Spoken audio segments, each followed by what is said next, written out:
નમસ્કાર દર્શક મિત્રો, રિયલ સમાચારમાં આપનું હાર્દિક સ્વાગત છે। સમાચારોની શરૂઆત કરતા પહેલા એક નજર કરીએ આજની હેડલાઇન્સ પર।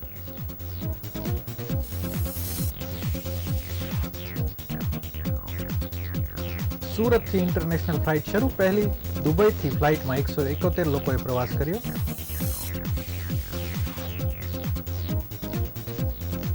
સચિનના બે કિશોરોના રમવા માટે નીકળ્યા બાદ રેલવે ટ્રેક નજીકથી મૃતદેહ મળ્યા। ટ્રેન અડફેટે મોતની આશંકા। ફુગ્ગા લેવા ગયેલી 5 વર્ષની બાળાને હવસનો શિકાર બનાવનાર નરાધમ પકડાયો।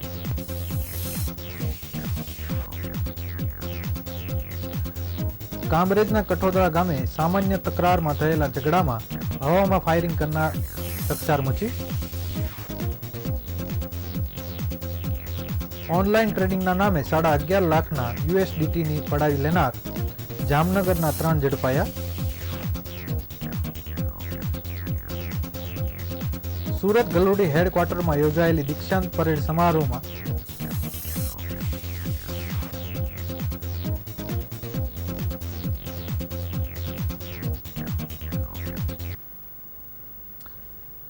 સમાચારો વિગતે જોઈએ। રવિવારે FI એક્સપ્રેસની સુરત દુબઈ સુરતની 180 સીટરની ફ્લાઇટ શરૂ થઈ છે। પહેલા દિવસે સુરતથી દુબઈ 171 પેસેન્જર ગયા છે, ત્યાંથી 101 પેસેન્જર સુરત આવ્યા છે। જો કે આ ફ્લાઇટની આઈ એક્સપ્રેસની શાહજહાં સુરત શાહજહાંની 186 સીટર ફ્લાઇટને કોઈ પણ અસર થઈ નથી, કારણ કે સુરતથી શાહજહાં 186 પેસેન્જર ગયા છે અને ત્યાંથી 134 પેસેન્જર સુરત આવ્યા છે। તજજ્ઞો કહે છે કે શાહજહાં અને દુબઈની ફ્લાઇટ ડેઇલી થશે તો પણ બંને ફ્લાઇટને પેસેન્જરો ફૂલ મળનાર છે। દુબઈની ફ્લાઇટ સુરત ઇન્ટરનેશનલ એરપોર્ટ પર 8.43 કલાકે લેન્ડ થઈ અને 10.25 કલાકની જગ્યાએ 11.16 કલાકે ટેક ઓફ થઈ હતી। આમ તો 55 મિનિટ મોડી ટેક ઓફ થઈ છે, જ્યાંથી તે ફ્લાઇટ 2.30 કલાકની જગ્યાએ 2.44 કલાકે ટેક ઓફ થઈ સુરત 7 કલાકની જગ્યાએ 6.35 કલાકે લેન્ડ થઈ હતી। આમ 25 મિનિટ વહેલી આવી હતી। આ ફ્લાઇટમાં 101 પેસેન્જર હતા। 2 જાન્યુઆરી સુધી air India express Bangalore Surat Dubai Surat Bangalore flight operate કરશે, જ્યારે 9મીથી હૈદરાબાદ સુરત દુબઈ સુરત હૈદરાબાદની ફ્લાઇટ ઓપરેટ કરનારી છે। જે ફ્લાઇટનો પણ સમય એર ઇન્ડિયા એક્સપ્રેસે જાહેર કર્યો છે। એટલું જ નહીં, બુકિંગ પણ શરૂ કર્યું છે।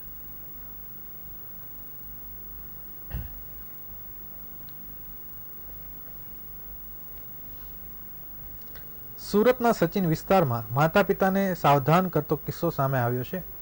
રવિવારની રજામાં ઘરેથી નીકળેલા એક જ ક્લાસના 2 વિદ્યાર્થીઓ રેલવે ટ્રેક પરથી મૃતદેહ હાલતમાં મળી આવ્યા હતા, જેથી બંને વિદ્યાર્થીઓના પરિવારજનોમાં શોકનું મોજું ફરી વળ્યું હતું। બંને વિદ્યાર્થીઓના ટ્રેન અડફેટે મોત થયાની આશંકા રેલવે પોલીસ દ્વારા વધુ તપાસ હાથ ધરવામાં આવી છે।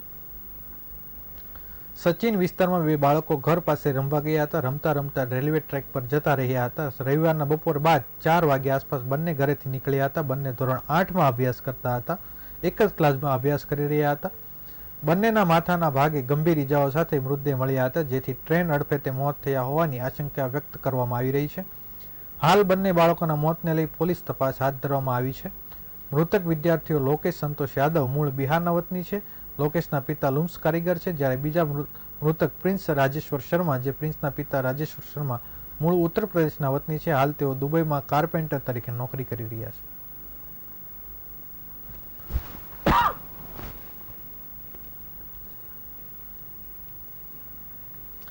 સુરતના લસકાણામાં રહેતી 5 વર્ષીય બાળકી ઘર પાસે આવેલી દુકાન પર ફુગ્ગા લેવા ગઈ હતી, ત્યારે દુકાન પાસેથી એક બદમાશ બાળકીને વડાપાવ ખવડાવવાની લાલચ આપી અપહરણ કરી ગયો હતો।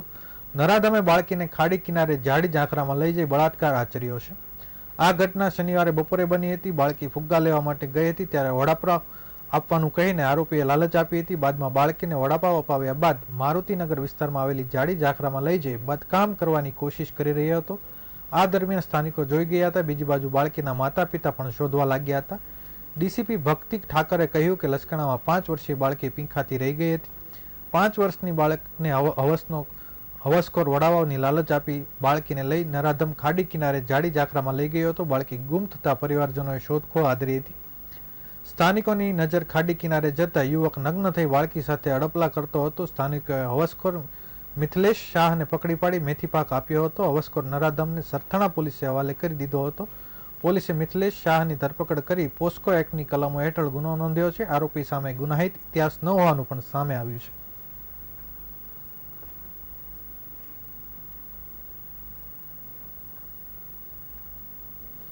કામરેજ તાલુકાના કઠોદરા ગામમાં રોડ ઉપર ઝાડની ડાળી હટાવવા બાબતે સામાન્ય તકરારમાં થયેલા ઝઘડામાં ફાર્મ હાઉસના માલિકે હવામાં ફાયરિંગ કરતા ચકચાર મચી જવા પામી છે. કઠોદરા ગામમાં કેટલાક યુવાનો રોડ ઉપર આવેલા ઝાડની ડાળીઓ અડચણરૂપ બનતા એની સાંજના અરસામાં કાપી રહ્યા હતા.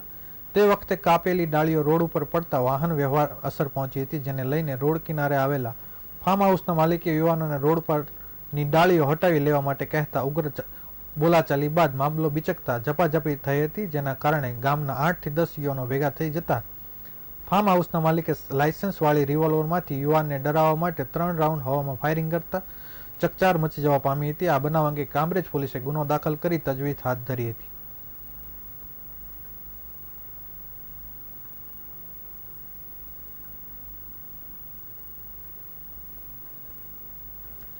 મોટા વરાછામાં ઓનલાઈન ટ્રેડિંગનો વેપાર કરતા યુવકે ગઠિયાની વાતમાં આવી યુએસડીટી ટ્રાન્સફર કરવામાં ચક્કરમાં 11.54 લાખની રકમ ગુમાવી હતી. આ ગુનામાં સાયબર ક્રાઇમે ટેકનિકલ સર્વેલન્સના આધારે તપાસ શરૂ કરી હતી, જેમાં પોલીસે જામનગરના 2 સગા ભાઈઓ સહિત 3ની ધરપકડ કરી છે. પકડાયેલામાં જય સુભાષ નિમાવત તથા 2 સગા ભાઈઓમાં કાર્તિક હિંમત લુણાગરિયા અને ચિરાગ હિંમત લુણાગરિયા છે.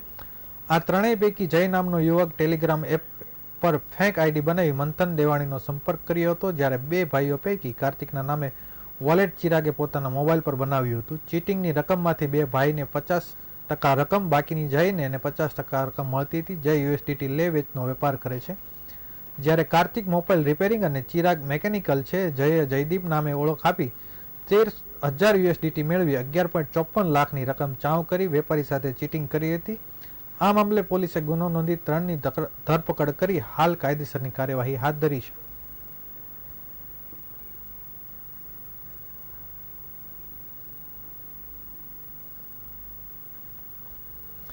કામરેજના ગલુડી હેડક્વાર્ટર ખાતે 212 લોકરક્ષક દળના જવાનોની દીક્ષાંત પરેડ સમારોહ જિલ્લા પોલીસ વડાની હાજરીમાં યોજાયો હતો. પોલીસ અધિકારી સહિત જવાનોના પરિવારજનો અને સ્થાનિકો મોટી સંખ્યામાં હાજર રહ્યા હતા. ભારત યુવાનો દેશ છે. આ દેશ યુવાનોમાં ખુમારી જોવા મળે છે. યુવાનો મોભોમની રક્ષા માટે આર્મી જવાન અને રાજ્યના કાયદો વ્યવસ્થા જાળવવા અને આમ જનતાની સેવાની પ્રતિજ્ઞા સાથે પોલીસ સેવામાં જોડાતા હોય છે. ત્યારે આજે કામરેજના ગલુડી હેડક્વાર્ટર ખાતે સુરત જિલ્લા પોલીસ વડા હિતેશ જોઈસરની હાજરીમાં દીક્ષાંત પરેડ સમારોહ યોજાયો હતો. 212 જેટલા યુવાનોએ 8 મહિનાની લોકરક્ષક દળની ટ્રેનિંગ પૂર્ણ કરી આજે વિધિસર ફરજમાં જોડાવા જઈ રહ્યાની ખુશી જવાનોના ચહેરા પર જોવા મળી હતી. કામરેજ પોલીસ હેડક્વાર્ટર ખાતે વધુ 212 જવાનો રાજ્ય અને સમર્પિત કર્યા છે. રાજ્યના અલગ અલગ જિલ્લામાં કાયદો અને વ્યવસ્થા જાળવવા ફરજ બજાવશે, પણ આ નવનિયુક્ત જવાનો માટે આજનો દિવસ તહેવાર જેવો બની રહ્યો છે, કેમ કે આજે આ જવાનો સ્વપ્ન સાકાર થયા છે અને આ પરેડ દીક્ષાંત સમારોહમાં જવાનોના પરિવારજનો અને સ્થાનિકો મોટી સંખ્યામાં હાજર રહ્યા હતા. ઉચ્ચ પોલીસ અધિકારી પણ હાજર રહ્યા હતા.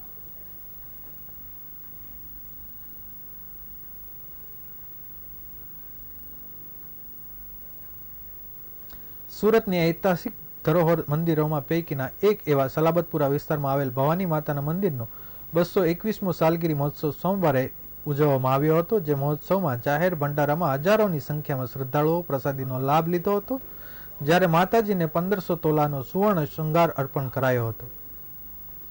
સલાબતપુરા દોરિયાવાડમાં આવેલ 221 વર્ષની અડીખમ ભવાની માતા મંદિરના ઇતિહાસ પર નજર કરીએ તો 1992થી લઈને 1792 સાલમાં ગુણશંકર નામના ભક્તને પુનાની અંદર સ્વપ્ન આવ્યું હતું કે તારે સૂર્યપુર બદનાર તરફ જવાનું છે. અગ્નોહોત્રી બ્રાહ્મણ એવા ગુણશંકર 1 વર્ષ બાદ સંજોગો વસાત સુરત આવી પહોંચ્યા હતા. દરમિયાન ફરીવાર સપનામાં દર્શન આપીને માતાજીનો આદેશ મળ્યો કે સલાબતપુરા નવાબના કબજામાં આવેલ વિસ્તારમાં કુવા પાસે ભક્તિ કરો. ત્યારબાદ ભક્તિમાં તરબોળ થયેલા ગુણશંકરને વિક્રમ સંવત 1859માં માક્ષર સુદ 5મની રાત્રે સ્વપ્નમાં માતાજીએ ચરણ પાદુકા આપી અને ખુદ કુવાની અંદર પુરાયેલા હોય બહાર કાઢવાનો આદેશ કર્યો હતો. ભવાની મંદિરમાં મહંત પિયુષાનંદે જણાવ્યું કે ગુણશંકર આ અંગેની જાણ નગરજનોને કરતા ઈસવીસન 1802માં માક્ષર સુદ છઠના દિવસે માતાજીની મૂર્તિ કુવાની બહાર કાઢી હતી. માતાજી જે સમયે કુવામાંથી બહાર નીકળ્યા તે સમયે કુવાની અંદરથી સિંહના અવાજ રૂપે ગર્જના સંભળાઈ હતી. માતાજીની મૂર્તિ આજુબાજુ બે નાના સિંહ પણ છે, જેને લઈને કારણે માતાજીનું નામ સિંહવાળી ભવાની માતાજી આપવામાં આવ્યું છે. જ્યારે નવાબના હકની જમીન માતાજીના નામે કરી અપાઈ હતી અને 2.5 કિલો સોનાનો મુગટ પર ચડાવાયો હતો. માણેક પન્ના નીલમ જેવા દુર્લભ રંગોથી જડિત મુગટના વર્ષમાં એક જ વાર સાલગીરી નિમિત્તે દર્શન કરી શકાય છે. સોમવારે માગસર સુદ છઠ નિમિત્તે સોનાનો મુગટ દર્શન માટે મૂકવામાં આવ્યો હતો. તે સાથે જ જાહેર ભંડારાનું આયોજન કરાયું હતું. સુરત સહિત દક્ષિણ ગુજરાતના 10,000થી વધારે ભક્તો જાહેર ભંડારામાં પ્રસાદીનો લાભ લીધો હતો.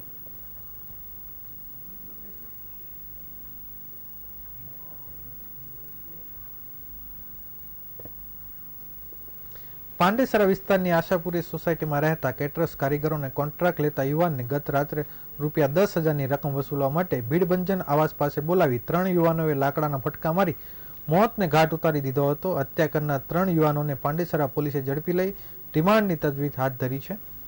પાંડેસરા પોલીસ સૂત્રો દ્વારા મળતી વિગત મુજબ સ્થાનિક આશાપુરી સોસાયટી વિભાગ 2 ખાતે રહેતા વિશાલ ગર્ગ કેટરસના કારીગરના સપ્લાયરનો કોન્ટ્રાક્ટ ચલાવે છે.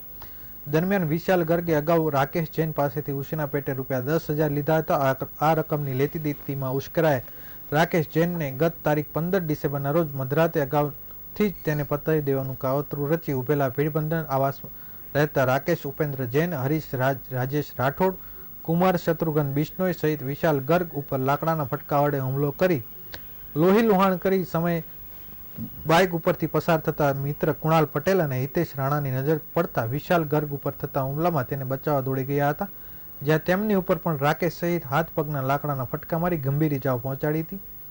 આ બનાવ અંગે જાણ થતાં પાંડેસરા પોલીસનો કાફલો ઘટના સ્થળે દોડી જઈ તપાસ કરતા વિશાલ ગર્ગને ગંભીર ઇજા થતા સારવાર અર્થે નવી સિવિલ હોસ્પિટલ ખસેડાયો હતો, જ્યાં ફરજ ઉપરના તબીબોએ તેને મૃત જાહેર કર્યો હતો. પાંડેસરા પોલીસ મથકના પીએસઆઈ ડી ચૌહાણ બાતમીના આધારે વિશાલ ગર્ગની હત્યાના સંડોવાયેલ રાકેશ જૈન, હરીશ રાઠોડ અને કુમાર બિશ્નોઈને પકડી લઈ ધરપકડ કરી હતી.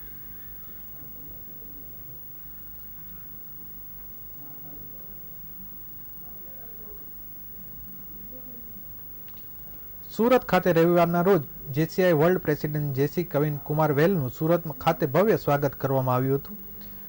જેસી ઓફ ગુજરાત દ્વારા જેસીઆઈ વર્લ્ડ પ્રેસિડેન્ટ જેસી ક્વીન કુમાર વેલનું સુરતના હોટેલ કાર્ડિયાક મેરિયોટ ખાતે 2023 અને 2024ના પ્રમુખ તેમજ જેસીઆઈ ઇન્ડિયામાં ફાઉન્ડેશન આપનાર સભ્યો સાથે કોફી મીટિંગનું આયોજન કરવામાં આવ્યું હતું. ત્યારબાદ પીપલોદ ખાતે હોટેલ અમોર ખાતે 2024ના ઝોન ઓફિસર દ્વારા સબસે ગ્રેટ ઝોન 8ના નારા સાથે બુલેટ અને ખુલ્લી જીપમાં 200થી વધારે લીડર્સ અને જેસી સભ્યો દ્વારા એમનું સુરતની પરંપરા મુજબ સ્વાગત કરવામાં આવ્યું હતું. આ પ્રોગ્રામમાં ઝોન 8 અને ઝોન 5ના લીડર્સ ઉપસ્થિત રહ્યા હતા. એમના મત મુજબ જેસીઆઈ સમગ્ર વિશ્વની માનવ જાતિ માટે એક ભેટ છે, જે વિશ્વને શાંતિ મળે અને એ માટેના કાર્યો કરે છે. એ હેતુથી જેસીઆઈ કાર્ય કરે છે અને આ સંસ્થામાં individual development management of people award પણ પ્રોત્સાહન આપે છે. ગેટ ટુગેધર એમ્પાયરિંગ પીપલ આ બધાની એક સારી ઇમેજ બને અને એ માટે જેસી સભ્ય બનવું પડે છે. આપણે હ્યુમન રાઇટ્સ વિશેની વાત કરીએ છીએ પણ ડ્યુટી પર વાત નથી કરતા અને એમનું સ્વપ્ન છે કે વર્લ્ડ હ્યુમન ડ્યુટી એ આખા વિશ્વમાં કેવી રીતે ઉજવી શકાય અને યુનાઇટેડ નેશનના આ દિવસની માન્યતા માટે વિઝન રજૂ કર્યું છે, તેમજ એમના પ્લાન ઓફ એક્શન વિશે વાત કરી. આ ઉપરાંત એમની જેસી કેરિયર વિશે ખુલ્લા દિલથી બધા સભ્યો સાથે વાત કરી હતી.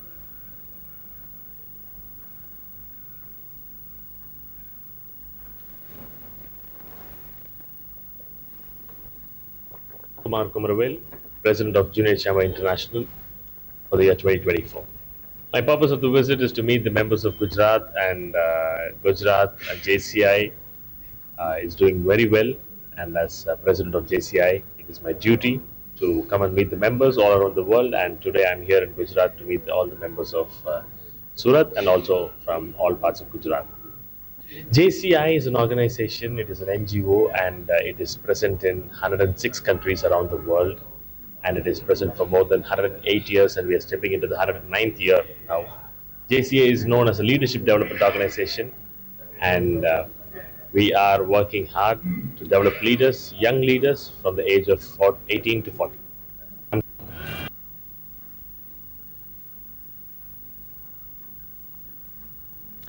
સુરતના લિંબાયત વિસ્તારમાં લુખ્ખા તત્વોનો આતંક યથાવત જોવા મળી રહ્યો છે. બે લુખ્ખા તત્વોએ મોપેડ પર આવીને રસ્તા પર ઉભેલા વ્યક્તિને હથિયાર બતાવી ડરાવ્યો હતો, બાદમાં તેને માર માર્યો હતો. સમગ્ર ઘટના સીસીટીવીમાં કેદ થઈ ગઈ હતી. બે લુખ્ખા તત્વોએ બંદૂક જેવા હથિયારથી લોકોને ડરાવ્યા ધમકાવતા હોવાનું કહેવામાં આવી રહ્યું છે. ત્યારે વાયરલ થયેલ સીસીટીવી પ્રમાણે અન્ય એકને પણ એક મોપેડ સવાર અને રાહદારીને ચપ્પુ જેવા હથિયારથી હુમલો કર્યો હતો. ઘટનાને લઈ સમગ્ર વિસ્તારમાં ડરનો માહોલ સર્જાયો છે. સમગ્ર હુમલાની ઘટના સીસીટીવીમાં કેદ થઈ જવા પામી હતી. સીસીટીવી લિંબાયતના શાંતિનગરના હોવાનું કહેવામાં આવી રહ્યું છે. ત્યારે આ વિડીયોના આધારે ગુનો નોંધી પોલીસે કાર્યવાહી કરે તો આ પ્રકરણમાં અસામાજિક તત્વો પર અંકુશ આવી શકે તેમ હોવાનું કહેવામાં આવી રહ્યું છે.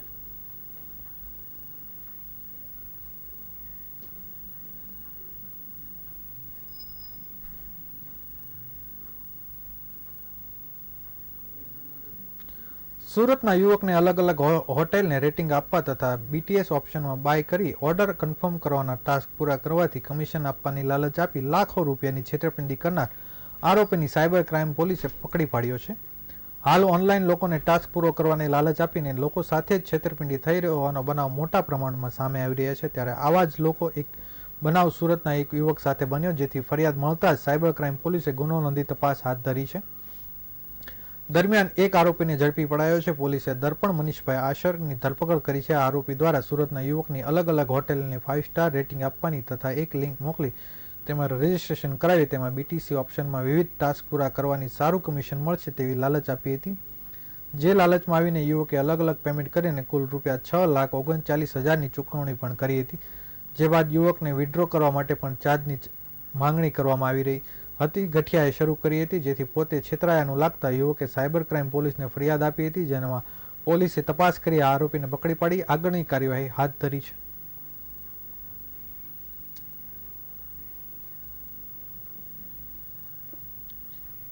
સમાચાર પૂર્ણ કરતા પહેલા એક નજર કરીએ આજની હેડલાઇન્સ પર.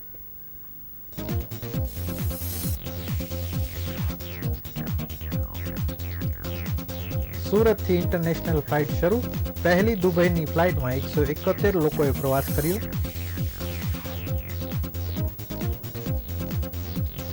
સચિનના બે કિશોરોના રમવા માટે નીકળ્યા બાદ રેલવે ટ્રેક નજીકથી મૃતદેહ મળ્યા. ટ્રેન અડફેટે મોતની આશંકા. ફુગ્ગા લેવા ગયેલી 5 વર્ષની બાળાને હવસનો શિકાર બનાવનાર નરાધમ પકડાયો. કામરેજના કઠોદરા ગામે સામાન્ય તકરારમાં થયેલા ઝઘડામાં હવામાં ફાયરિંગ કરતા ચકચાર મચી. ઓનલાઈન ટ્રેનિંગ નામે $11.5 લાખના USDT પડાવી લેનાર જામનગરના 3 ઝડપાયા.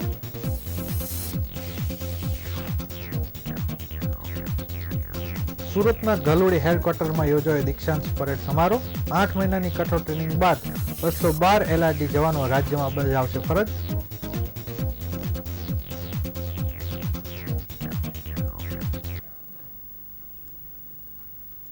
આ હતા અત્યાર સુધીના રિયલ સમાચાર. નવા સમાચારો સાથે ફરી મળીશું. ત્યાં સુધી રજા આપશો. નમસ્કાર.